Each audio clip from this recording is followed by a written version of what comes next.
Olá, está no ar mais um Academia. Hoje vamos conversar sobre a tese da doutora Amanda Ataide. Imagine que perto da sua casa há 5 mercadinhos. Um dia, uma rede de supermercados chega à cidade. Um a um, os 5 mercadinhos vão sendo fechados e no lugar, lojas do grande mercado, seu novo ponto de compras.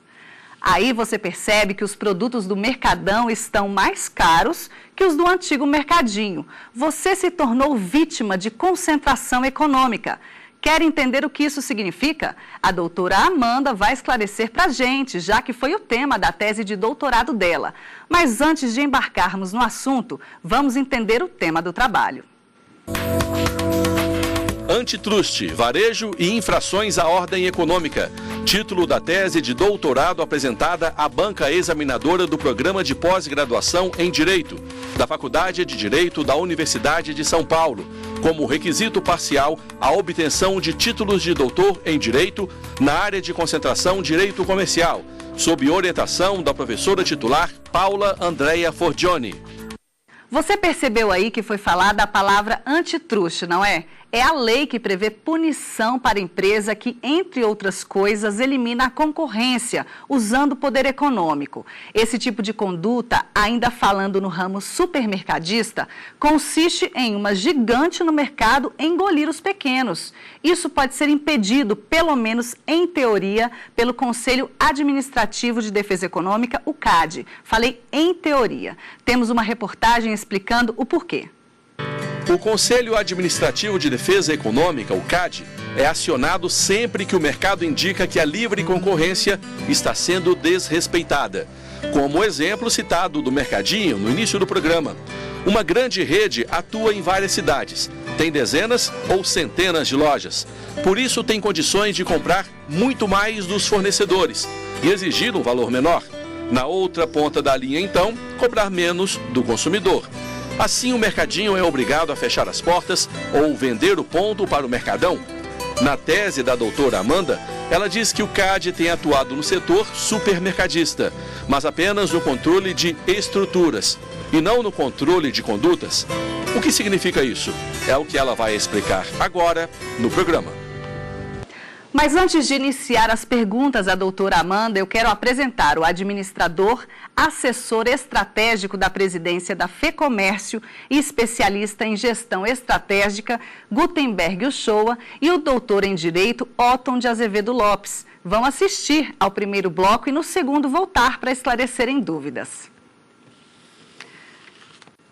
Amanda, seja bem-vinda ao Academia, agradecemos a sua presença. Eu que agradeço, Jordana, é um prazer comparecer ao programa Academia TV Justiça. Amanda, no prefácio da sua tese, a sua orientadora faz um comentário bastante inusitado e curioso. Ela diz o seguinte, que quem ler o trabalho nunca mais vai ao mercado da mesma forma, com a mesma visão. Como nem todos vão ter a oportunidade de ler o seu trabalho, eu queria que você explicasse para a gente o que ela quis dizer com isso. Tá ótimo. A minha tese de doutorado está inserida dentro da linha de pesquisa do direito comercial, especificamente no direito da concorrência. A ideia foi trazer debates muito práticos da realidade dos consumidores brasileiros. Se tradicionalmente se vê, então, que os supermercados são meros compradores de produtos, então, dos fornecedores, que são, então, repassados aos consumidores, a tese ela tenta trazer luz a respeito de outras relações jurídicas que não são tão exploradas, que é, por exemplo, o supermercado como concorrente dos seus próprios fornecedores, ao ser, então, detentor de produtos de marcas próprias que passam a concorrer com as marcas independentes dos fornecedores. Além disso, uma segunda relação pouco explorada é a do supermercado como prestador de serviço a esse fornecedor, na medida em que suas gôndolas passam a ser um ativo importante para a relação de concorrência no mercado. Talvez por isso, então, por essa tríplice relação ser exposta na tese, que a professora Paula Forgione, minha orientadora, tenha dito, então, que a ida ao supermercado nunca mais seja a mesma. É porque quando o consumidor fica sabendo desses pormenores que a gente vai aprender hoje aqui no programa, realmente a visão muda, né?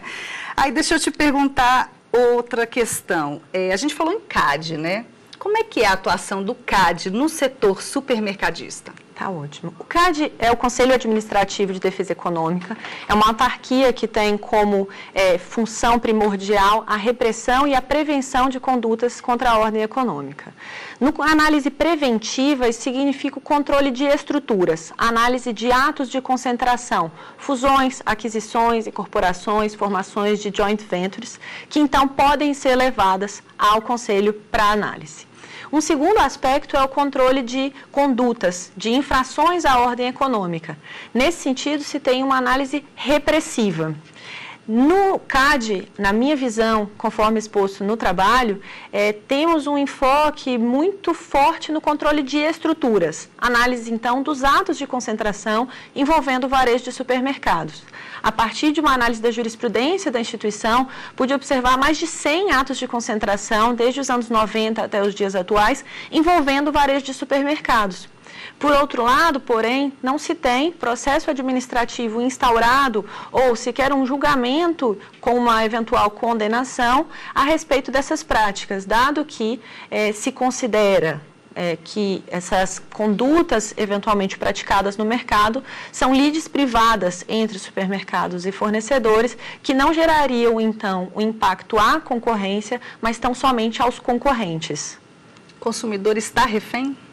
O consumidor ele é altamente impactado por eventuais condutas anticompetitivas no mercado. Uma conduta exclusionária de um determinado varejista, por exemplo, ele pode excluir tanto outros varejistas concorrentes, então os mercadinhos, conforme já mencionado, a chamada franja competitiva do mercado, também pode excluir fornecedores do mercado, que não são os fornecedores principais de determinados produtos aos supermercados. Essa prática, então, ela pode não só ter um impacto em preço, mas também um impacto qualitativo na análise dinâmica do mercado, uma análise que volta então para a qualidade dos produtos, para a inovação e para a variedade de produtos no mercado. Ok. Amanda, além da nossa discussão aqui em si, alguns espectadores ficam interessados também na bibliografia, né, que os expositores usam. Chegou a hora da gente ver então, vamos ver. Story Wars, Greg Tain, John Bradley, editora John Wiley & Sons. Os Fundamentos do Antitrust, Paula Forgiani, editora Revista dos Tribunais. Poder de Compra e Política Antitrust, Daniel Goldberg, editora Singular. Amanda, agora o espaço da academia está aberto para que você complemente o seu raciocínio e levante outros pontos que a gente ainda não comentou. Fique à vontade. Obrigada. O trabalho realizado em sede do doutorado, então, ele tentou trazer alguns debates de superação da chamada tradicional análise do varejo supermercadista. De acordo com essa análise tradicional, o supermercado ele é considerado um agente neutro no mercado, que simplesmente repassa benefícios de reduções de preço dos fornecedores para os consumidores.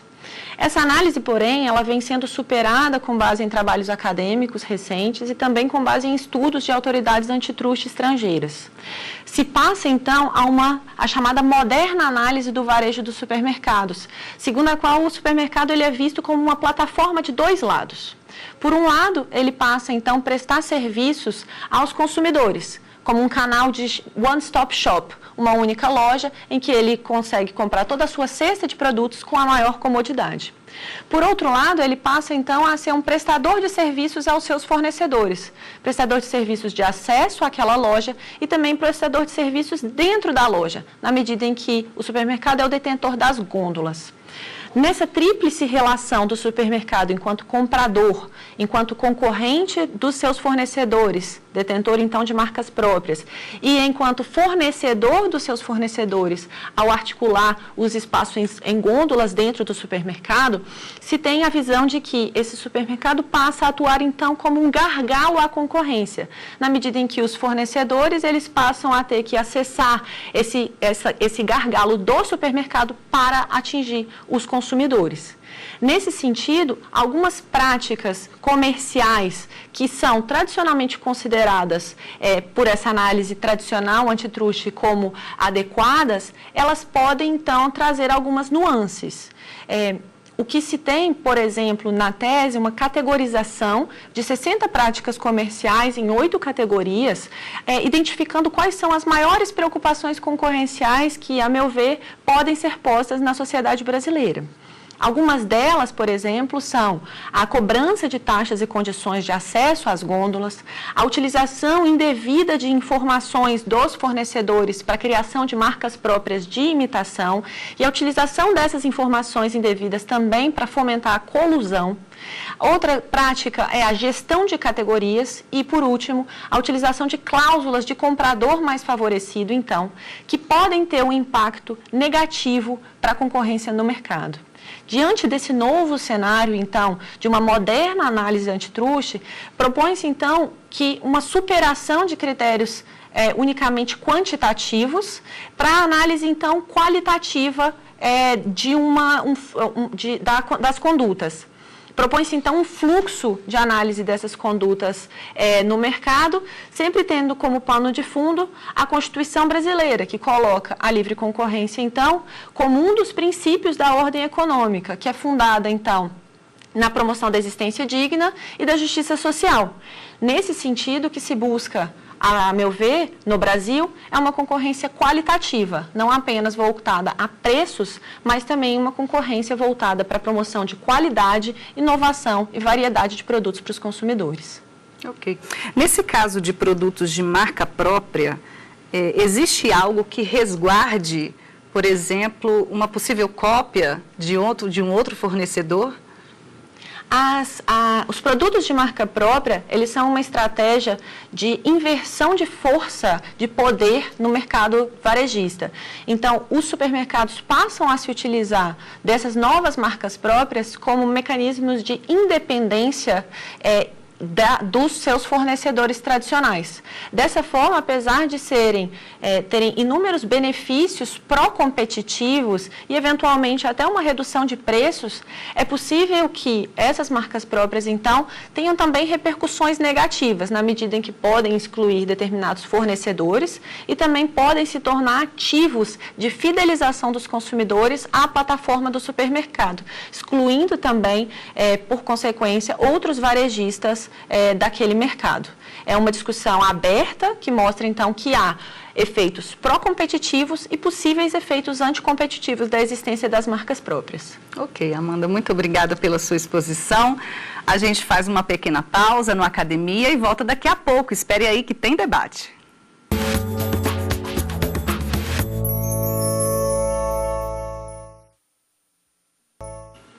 O Academia está de volta.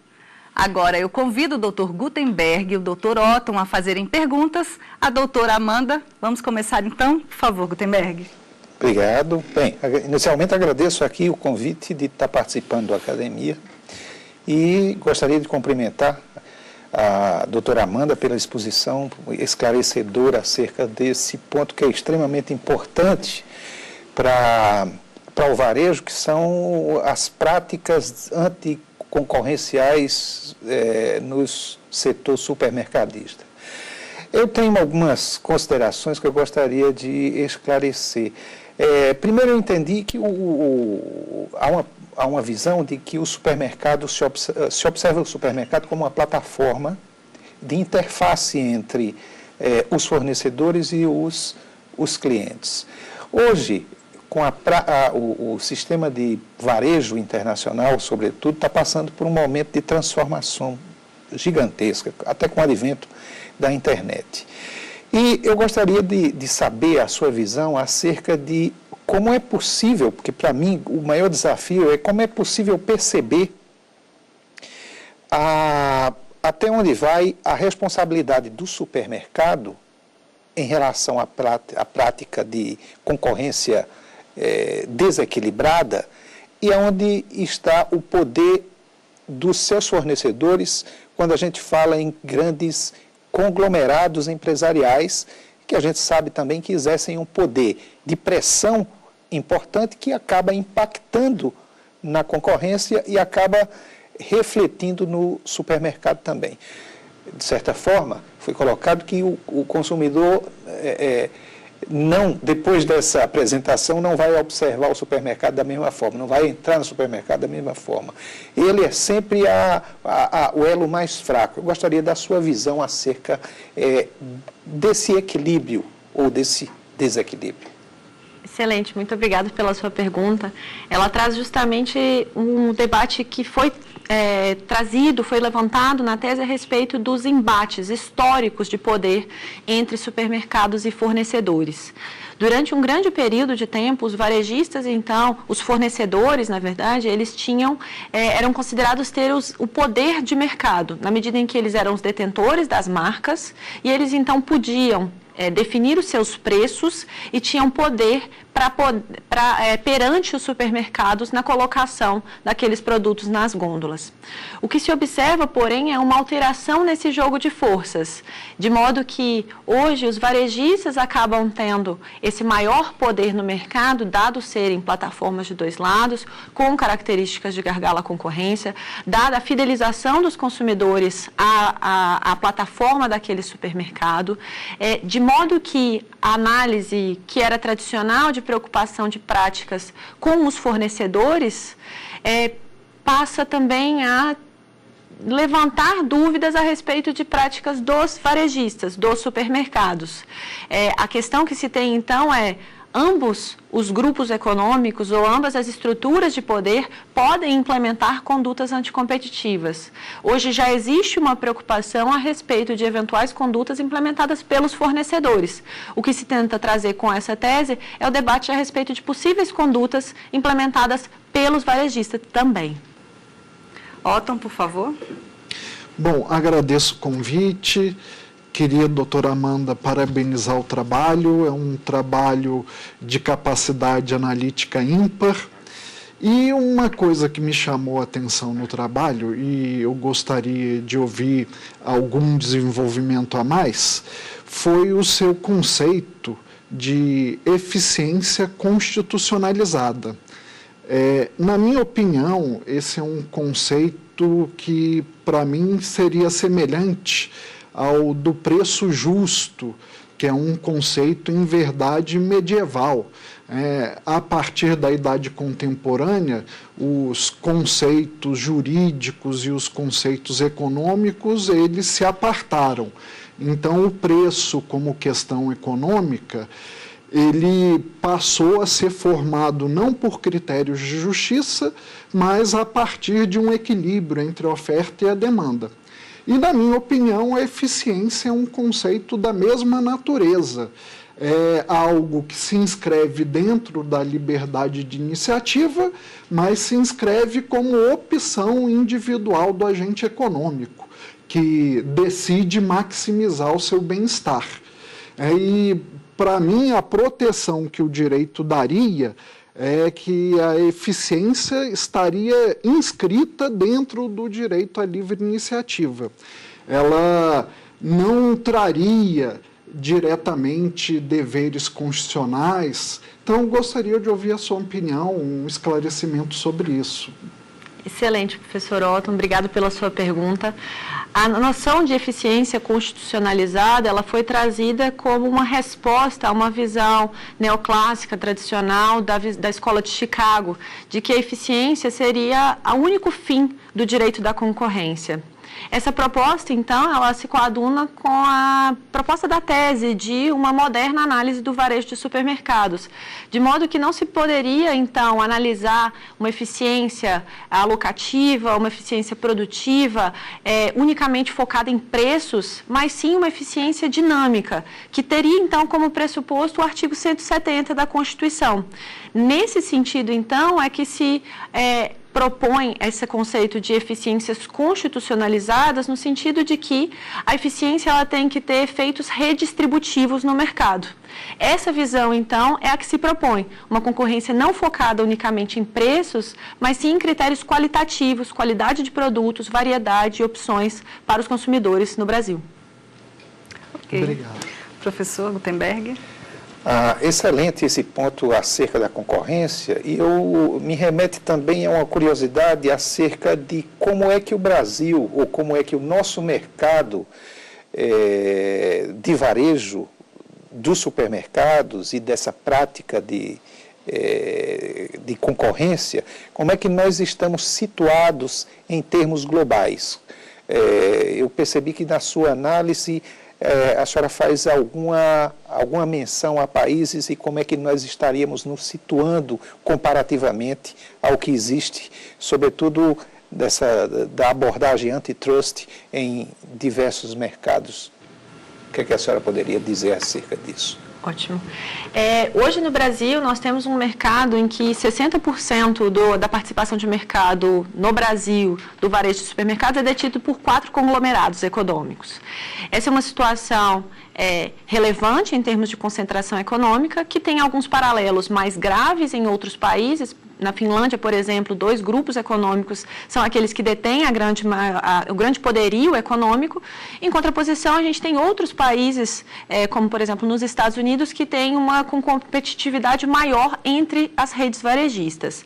Essa discrepância em termos de participações também reflete a maior preocupação ou menor preocupação das autoridades antitruste. De modo que, na tese, eu tentei trazer mais de 40 estudos de organismos internacionais, de autoridades antitruste estrangeiras, que levantam essas preocupações com o varejo. Discussões essas trazidas desde 1980, num estudo da Organização de Cooperação e Desenvolvimento Econômico, a OCDE, mas que tem reflexos muito recentes de estudos de autoridades antitruste de 2013, 14, 15 e 16, em países que percebem que essa concentração econômica pode, então, sim, ter reflexos deletérios aos consumidores e à concorrência no mercado. Ok. Professor Otton? Bom, um tema também tratado no trabalho, que eu acho muito interessante, foi o tema dos cartéis. E há uma exposição que os cartéis eles podem, inclusive, assumir elos verticais. Aí eu gostaria de ouvir um pouco mais sobre essa ideia. Excelente. Essa pergunta é muito interessante porque o que normalmente se vê são os cartéis tradicionais, os cartéis clássicos, chamados cartéis hardcore, em que as empresas, então, fixam preços, dividem mercados entre si. Na tese, tentei trazer luz a respeito de um cartel chamado cartel Hub and Spoke, em que um agente econômico que está verticalmente integrado a outros agentes do mercado, ele acaba atuando como um elo de coordenação. Esse elo, então, ele pode ser tanto o supermercado com relação a vários fornecedores ou um fornecedor com relação a vários supermercados. Essa colusão, então, entre varejistas facilitada por um fornecedor ou a colusão entre fornecedores facilitada por um supermercado, ela é possível de ser facilitada em alguns casos por algumas práticas verticais, conforme bem exposto pelo professor. Então, cláusulas de comprador mais favorecido, cláusulas de gestão de categoria, elas podem muito facilmente, então, organizar ou, de algum modo, facilitar colusões de mercado, sejam elas colusões já existentes ou organizar colusões já tácitas naquele mercado. Então, é uma preocupação, sim, que condutas, práticas verticais ou cláusulas contratuais, elas acabem viabilizando uma colusão, ou então uma prática horizontal anticompetitiva no mercado. Ok, Amanda, muito obrigada pela sua exposição e pela participação aqui no Academia. Eu que agradeço, muito obrigada. Agradeço também a presença dos professores Gutenberg e Otton. Eu que agradeço. E ficamos por aqui com mais um Academia. Você também pode ter o seu trabalho de pós-graduação ou de doutorado aqui no Academia. Mande um e-mail para a gente, academia@stf.jus.br. O nosso programa também pode ser visto pela internet. Basta acessar o site tvjustiça.jus.br. Tchau!